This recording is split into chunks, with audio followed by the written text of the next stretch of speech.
وما أرسلناك إلا رحمة للعالمين. Ya, hukum sholat berjamaah. Para ulama berpendapat tentang hukum sholat berjamaah sehingga terpolar atau terkutuk menjadi 4 pendapat. Ada yang berpendapat sunnah muakkad, ada yang berpendapat fardu kifayah, ada yang berpendapat fardu ain, dan ada yang berpendapat syarat sahnya sholat. Namun pendapat yang terkuat Allah Ta'ala alam menurut sini, yaitu ulama yang mengatakan fardu ain disebabkan dalil-dalil yang mereka paparkan begitu banyak dan kuat sekali. Di antaranya dalil Al-Quran, Allah Ta'ala berfirman, wa idza kunta fihim fa aqamta lahumus shalah faltakum ta'ifatum minhum ma'aka wal yaqum wa idza sajadu falyakunu min waraikum wal ta'ti ta'ifatun ukhra lam yusallu falyusallu ma'aka wal ya'khudhu hidrahum wa aslihatahum. Jadi ini merupakan dalil yang sangat jelas bahwa sholat berjamaah hukumnya fardu ain, bukan hanya sunnah atau seandainya sunnah adalah udzur yang paling utama, juga bukan fardu kifayah karena menggugurkan kewajiban berjamaah dengan telah berjamaah pada ramalan pertama. Dan di sini kan dibagi dua tuh jamaahnya. Maka kalau ini disebut sebagai sunnah, maka harusnya nggak usah dilakukan sholat khauf, tapi tetap dilakukan. Kalau ini disebut fardu kifayah, kok jamaahnya tidak dibagi dua? Harusnya kan satu jamaah aja, sisanya sendiri-sendiri nggak apa-apa. Ini ternyata yang sisanya juga disuruh berjamaah. Ini menunjukkan bahwasanya hukumnya bukan fardu kifayah, juga bukan sunnah, melainkan fardu ain. Al-Alamah As-Sinqiti rahimahullah berkata dalam Adwaul Bayan, ayat ini merupakan dalil yang sangat jelas tentang wajibnya sholat berjamaah. Allah Ta'ala berfirman, wa aqimus sholah, dan dirikanlah sholah, wa atuz zakah, dan bayarlah zakat, warka'u, rukuklah ma'ar rakiin. Rukuk di sini perwakilan dari orang yang sholat. Rukuk itu nggak cuma satu, banyak. Ibnu Katsir rahimahullah Asy-Syafi'i, Ibnu Katsir mazhabnya juga Asy-Syafi'i, berkata dalam tafsirnya, mayoritas ulama berdalil dengan ayat ini tentang wajibnya sholat berjamaah. Dalilnya dua tadi. Ya, kemudian dalil dari hadis, Nabi SAW bersabda, walladzi nafsi biyadihi laqad hamamtu an amura bi khatabin fayuhtaba tsumma amura bis shalah. Demi Allah, ya, aku tuh pengen gitu, menyuruh orang untuk menyiapkan kayu bakar terus tak bakar, ya, apa rumahnya gitu.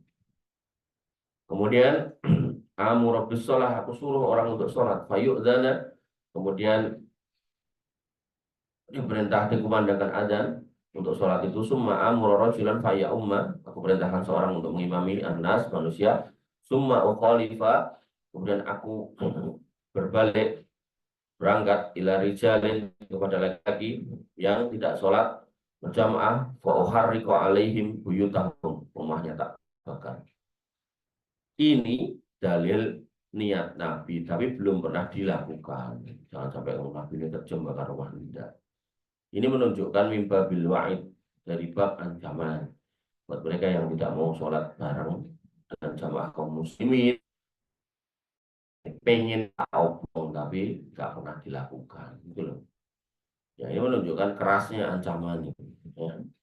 Jadi jangan sampai ya kamu baca-baca itu menyepelekan. Imam Bukhari rahimahullah membuat bab hadis bab wajibnya sholat berjamaah.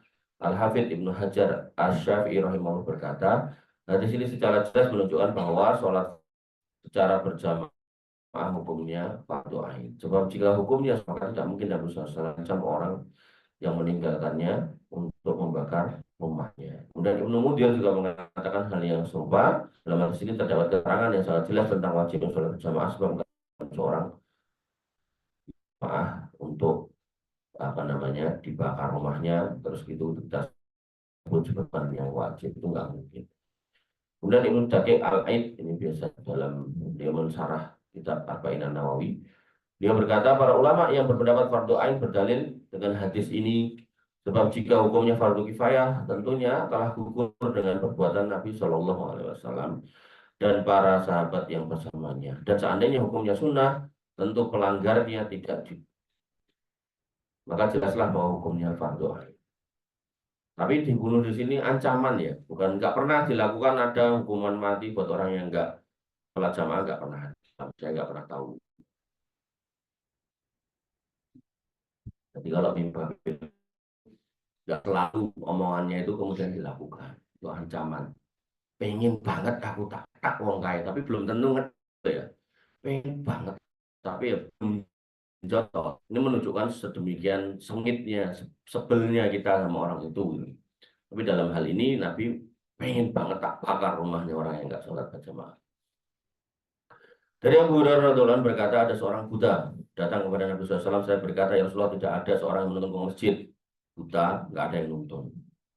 Adakah keringanan bagiku? Awalnya Nabi mengatakan iya. Ketika orang itu pengen pulang dengan jawaban itu, Nabi SAW kemudian mengatakan, hal tasma'un tidak bersuara. Masih dengar nggak kamu ada itu? Qala na'am nggih. Qala, kemudian Nabi SAW bersabda, fa'ajib, maka penuhilah. Jadi ajib di sini bukan jawaban adzan nih, penuhi panggilan sholatnya. Maka orang masjid walaupun kamu buta. Makanya kamu kalau lihat di gang ini ada bapak yang stroke jalan sambil diseret-seret gitu. Ya, kita harusnya malu sama orang-orang seperti itu. Eh, mau kemana kamu?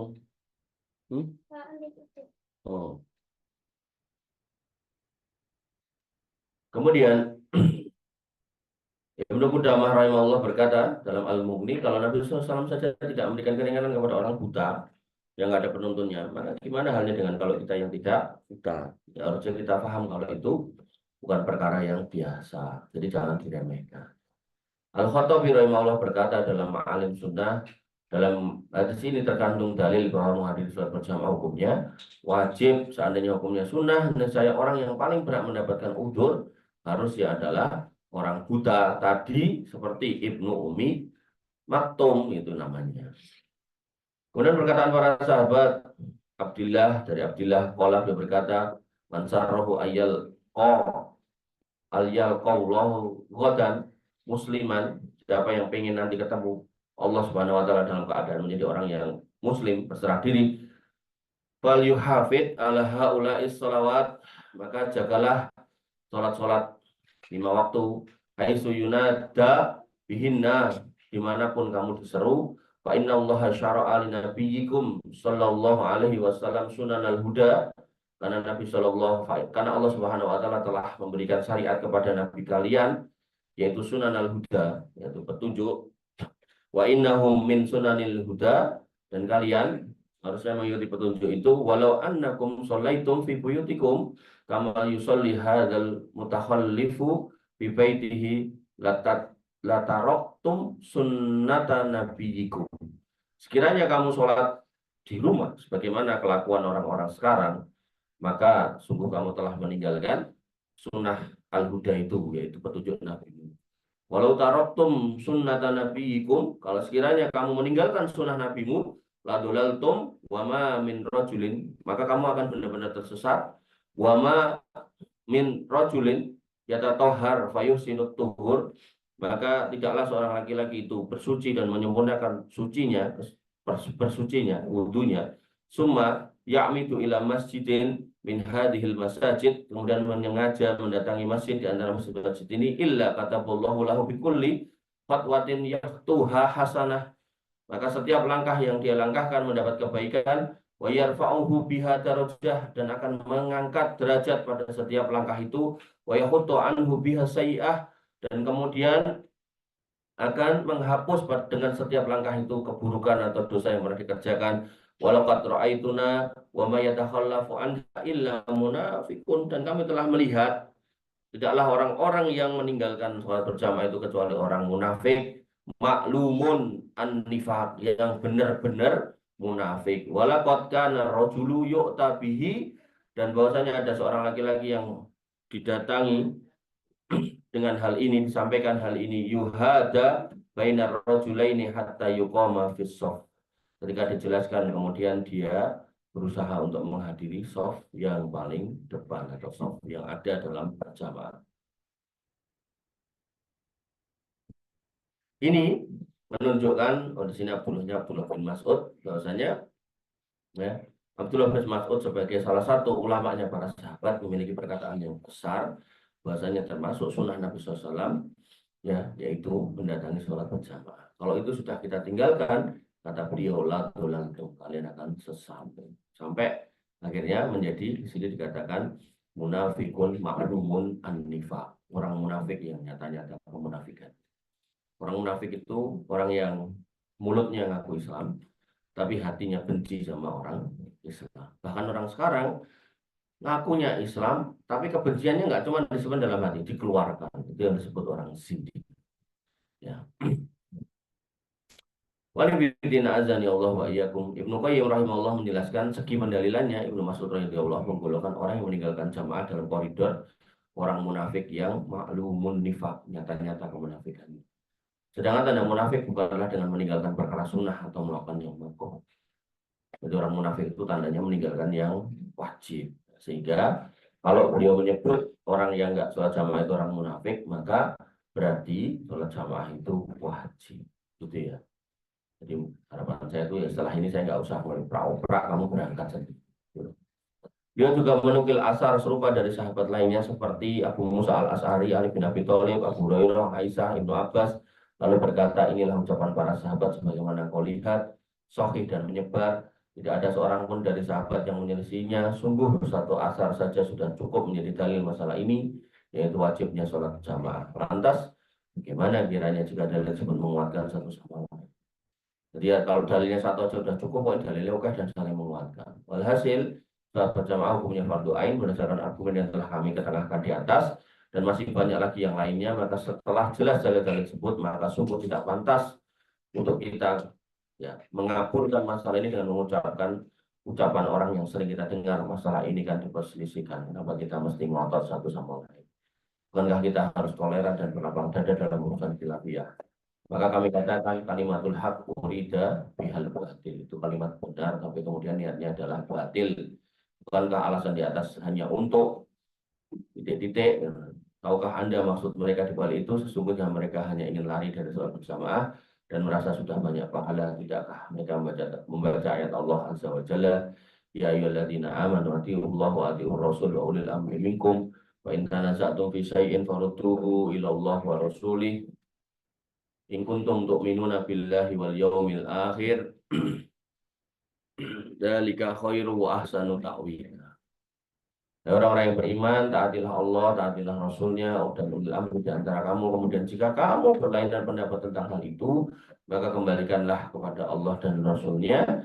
Jika kamu benar-benar beriman kepada Allah dan hari kemudian. Jika demikian itu, yang demikian itu lebih utama bagimu dan lebih baik akibatnya. Yang perlu diketahui bahwasannya, sekalipun para ulama bersisir tentang hukum sholat berjamaah, tapi mereka sepakat bahwa tidak ada keringanan dalam meninggalkan jamaah, baik kita katakan sunnah atau wajib atau fardu kifayah kecuali dengan udzur umum atau